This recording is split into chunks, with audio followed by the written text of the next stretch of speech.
Full time on the south coast, it's Brighton 1, Arsenal 1, and however much that game may have pained you, just be glad you're not me. I had my young son watching the game with me, and several times during the game, when referee Anthony Taylor came on the screen, he pointed and said "Dada," which, let me tell you, after the penalty award, did not feel too great. 2 drop points. Drop points from a winning position. Drop points from a winning position against Brighton again. Obviously, a lot of the talk's going to be about the refereeing, the penalty. It's a really weird one. I'm not sure I've ever seen a penalty given quite like that. And I know at home you'll be saying, it feels like we say that quite often about things that happen to Arsenal when it comes to officiating. I do think this referee was out to get us a bit. I think the booking for Ranieri showed that at the end of the first half. And how costly might that have been, by the way? You know, if that's the reason that he was substituted, and I assume it was, did that cost us? I think it did. I think we were a lot less threatening without him on the pitch. We'll come back to him and his goal, because that's obviously a great moment for him. For the penalty, the defence will be, it's a clash of heads, right?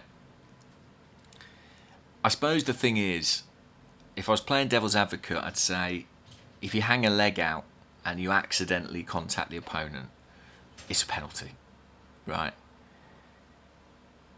Is a head different? In the eyes of the law, is a head different? I think it is different enough. I mean, imagine that Saliba goes to head the ball, the ball moves away, he catches João Pedro, right? If Saliba goes down as well, is a penalty being given there? I really don't think so. I'm not saying Saliba should go down, but I'm saying that, I've never seen another player head a player and that player be fine. That's why we don't see this often. Because normally if you head another player's head, you're both on the turf.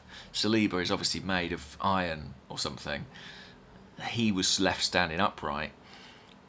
And I think that's why the referee gives the penalty. Never seen it before. Maybe we'll never see it again.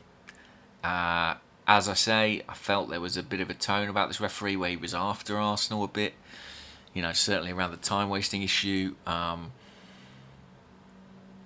So yeah, I can understand the frustration.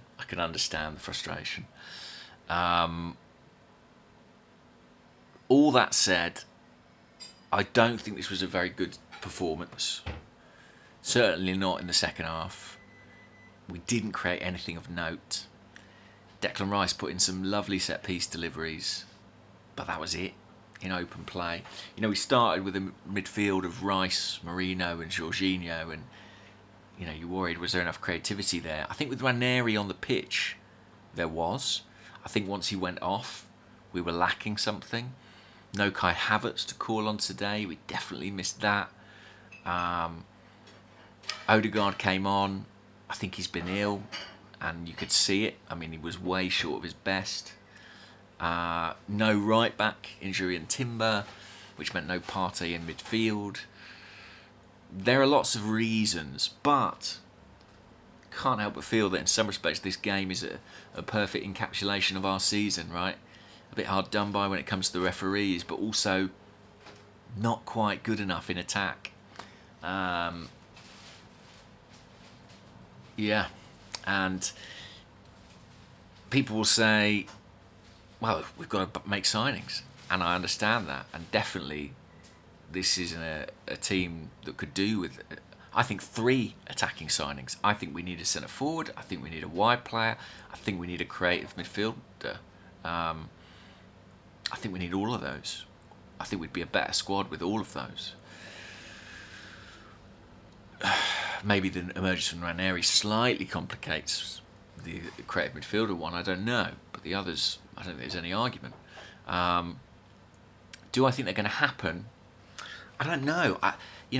With the gap at what will it be? 8 points if Liverpool beat United tomorrow, and frankly, they should beat United with a game in hand.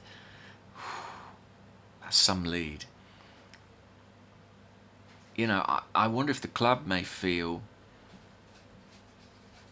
that is it worth it to buy a player who's not exactly the player you want in January at the point when the gap is so large? I don't know. I know we're still in the Carabao Cup. I know we've got the FA Cup to come. Champions League, we're doing well. But I think if it was neck and neck in the league, a bit like it was 2 seasons ago when we went out and bought Kivior, Jorginho and Trossard, I think if it was neck and neck, we might be more inclined to push the boat out and spend or take a gamble. I think if the gap gets any bigger, the club might think, keep the powder dry, wait for the summer, get the number 1 targets. Don't know. Let me know what you think. That's kind of the way I see it right now, that if we continue to drop points, in some respects, the imperative to sign players becomes less pressing. Certainly as regards the Premier League. I totally accept there are other competitions to consider. Yeah, look, 4 points from this week. It's not bad. I know we're disappointed. Let's do some positives. Ethan Ranieri, lovely goal.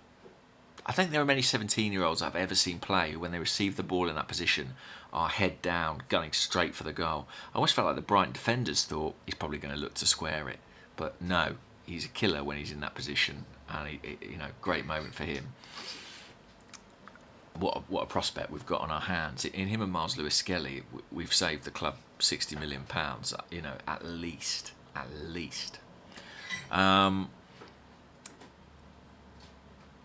It's not bad, 4 points on the road this week. I think fatigue was a factor today. Brighton had 2 more days to recover. We've had this illness in the camp. We're stretched already. Definitely a factor. 4 points. I think I bumped into an Arsenal fan on New Year's Day and they were like, what do you reckon? And I was like, well, if we get 4 points this week, it's not terrible. But it's the context. It's where Liverpool are, and the fact we're trying to chase them down makes it hard. What I'd say is, I'm sure people will be writing us off today and saying it's over. What I'd say is, if you believe we had a chance before today, I don't think there's enough today to make you think, actually, no, it's gone.